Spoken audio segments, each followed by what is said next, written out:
model នេះពិតជាស័ក្តិសមសម្រាប់អតិថិជនដែលត្រូវការ multi-function printer សខ្មែរ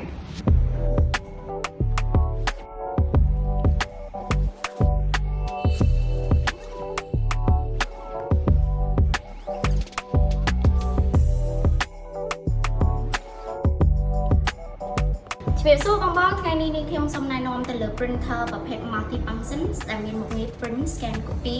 model របស់វាគឺលេខ3103 FDW printer មួយនេះគឺបងអាច print scan copy fax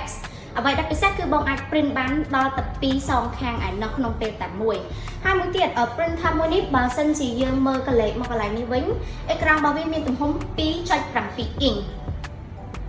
សម្រាប់ performance វិញក្នុង1នាទីបងអាច print រហូតដល់35សន្លឹកក្នុង1នាទីហើយបងអាច print សងខាងទីតាំងក្បាលខាងលើនេះវិញគេហៅថាប្រភេទក្បាល ATF បងអាចដាក់ copy ឬក៏ scan បានរហូតដល់50សន្លឹកដោយមិនចាំបាច់បើកម្ដង1សន្លឹកសម្រាប់ tray នេះវិញគឺបងអាចផ្ទុកឯកសារបានរហូតដល់250សន្លឹកឯណោះ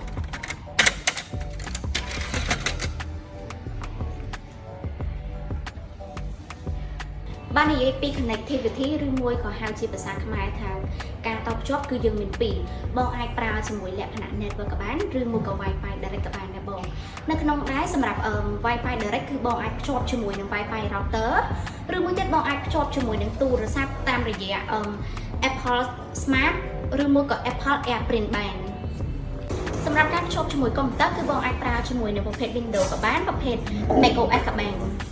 សម្រាប់ការបញ្ជាទិញបងអាចធ្វើការបញ្ជាទិញតាមរយៈលេខទូរស័ព្ទខាងលើនេះឬមួយបងអាចតាក់ទងមកកាន់ Facebook Page អ្វីដែលពិសេសគឺបងអាចមកកាន់សាខារបស់បងអូននៅតាមបណ្ដាខេត្តនានាដូចជានៅក្នុងទីក្រុងភ្នំពេញ